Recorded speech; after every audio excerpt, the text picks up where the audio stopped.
大家好，我是石英，是加拿大的注册营养师，也是加拿大统一注册营养师协会的首席讲师。我今天要给大家讲的题目是：严重打呼噜或睡眠窒息可直接导致三高，而饮食不当可导致严重的打呼噜。三高包括高血压、高血脂和高血糖，它们都属于代谢综合症的范围。大量的研究证明，单纯大声打呼噜或睡眠窒息，无论胖还是瘦，就能直接产生三高，以及心脏病和大脑的损伤。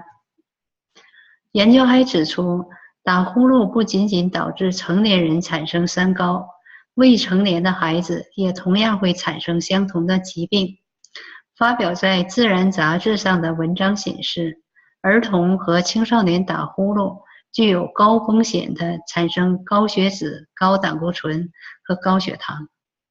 因此，打呼噜能够预示将来患代谢综合症的可能性。根据美国医生 Robert Rosenberg 的报告，睡眠窒息的人群当中，有 70% 的人具有代谢综合症。多数睡眠窒息属于阻塞性睡眠呼吸暂停，占发病率的 84%。它的产生是喉咙附近的软组织松弛而造成上呼吸道阻塞，引起睡眠时呼吸暂停。美国的调查显示，5%到20%的成年人具有阻塞性睡眠呼吸暂停。1%到3%的学前儿童具有阻塞性睡眠呼吸暂停。那睡觉中鼾声的发生是怎么发生的？松弛的咽喉部肌肉和下坠的舌后根使气道变得狭窄而发出鼾声。当进入深睡眠时，肌肉张力极度下降，咽喉部肌肉和舌后根完全松弛而阻塞呼吸道，气流完全不能进出，这时鼾声停止，如阻塞超过10秒钟，即称为睡眠窒息。很多人没有意识到自己有严重打呼噜的问题，常常还会拒绝接受自己打呼噜的事实，因此很多人产生代谢综合症之后，因忽视了打呼噜这一根源，而使得疾病难以治疗。已故小品演员高秀敏可能就是一个典型的例子。尽管医院最后诊断死因是心梗，但他生前具有严重打呼噜的问题。请见中国新闻网。应该说，他的死因是他的睡眠窒息，因为睡眠窒息可直接导致心脏病。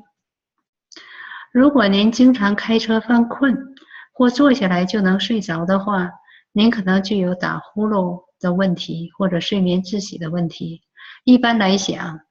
打呼噜、睡眠窒息的人等于没有睡眠，它除了导致很多疾病以外，还会极大的降低生活的质量，例如疲劳、心情烦躁、无法集中精力做事情等。一个睡眠周期分5个阶段，第1和第2阶段是浅睡眠，第3和第4阶段是深睡眠，第5阶段是做梦睡眠。打呼噜的人没有深睡眠，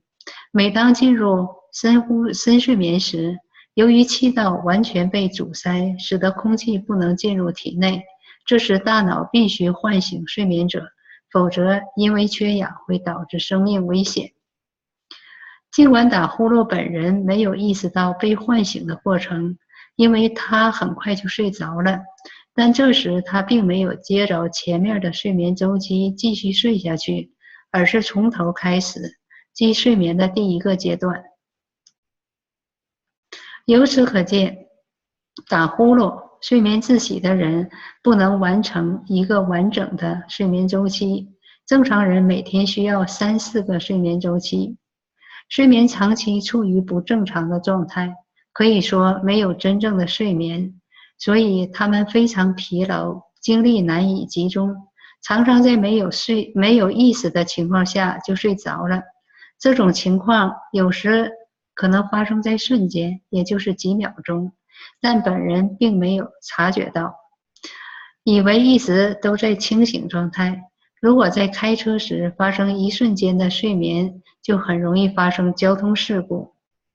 一般来讲，打呼噜的人认为自己睡眠非常好，因为无论是白天还是黑夜，他们随时都能睡着，而事实正说明了他们的睡眠质量非常差，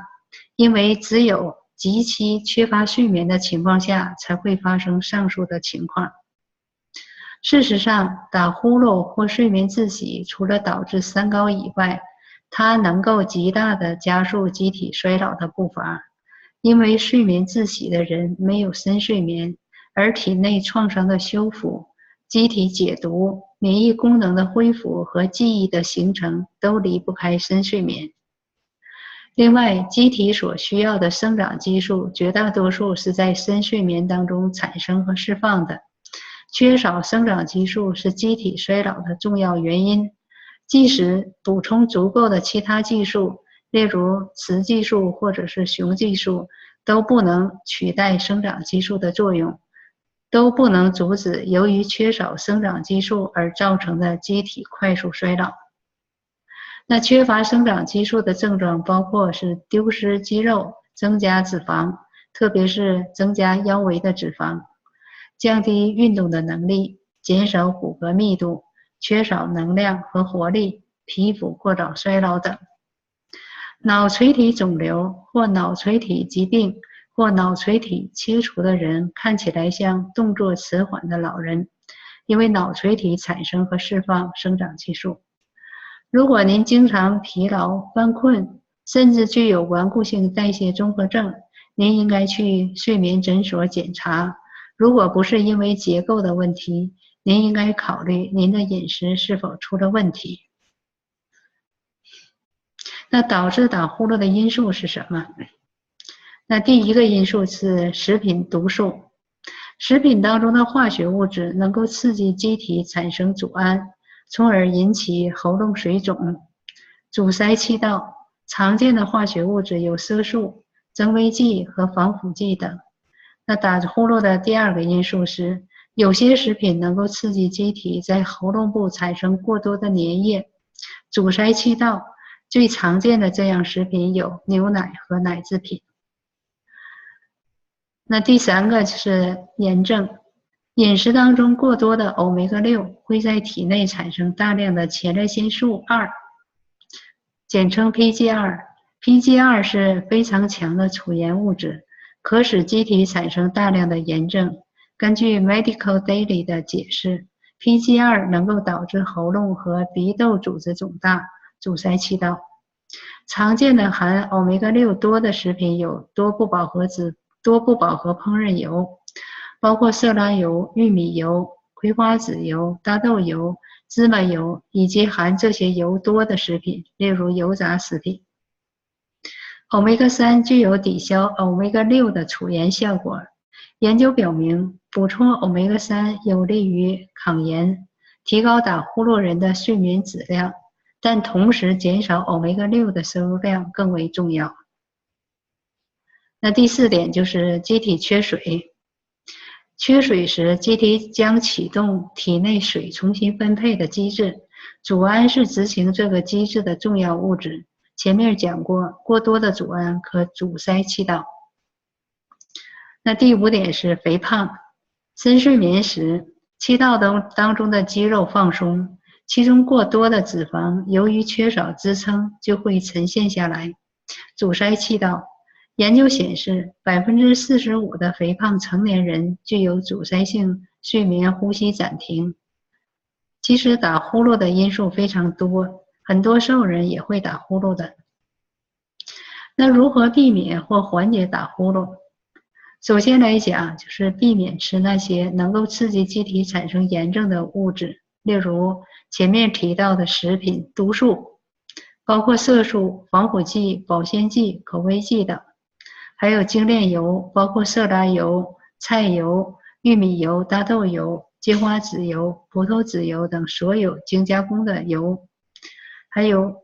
过多的碳水化合物，特别是精制糖和淀粉，它们能够让身体产生大量的胰岛素，过多的胰岛素会引发严重打呼噜。那第二点是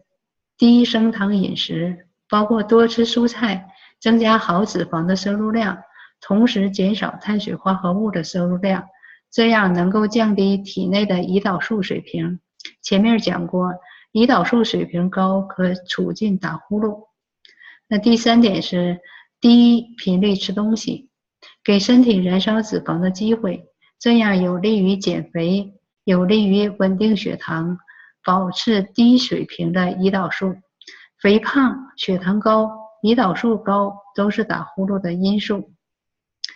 那第四点是多喝水，前面讲过，机体缺少水会产生大量的组胺，组胺促进打呼噜。那第五点是睡前至少4个小时不要吃东西，空腹睡觉有利于生长激素的分泌，有利于机体解毒，减少炎症产生的机会，减少炎症就减少了打呼噜的风险。那第六点是对于打呼噜的人来讲，最好不要吃那些容易产生粘液的食品，例如牛奶和奶制品。第七点是锻炼，锻炼结合合理的饮食，能够减掉多余的脂肪，同时增加肌肉的产生。前面讲过，肥胖的人容易打呼噜。那今天的话题就讲到这里，如果您喜欢，就点击关注和订阅吧，这样贴切生活的养生信息我会经常发表的。以下是参考资料。那感谢大家的收听，我们下次再见。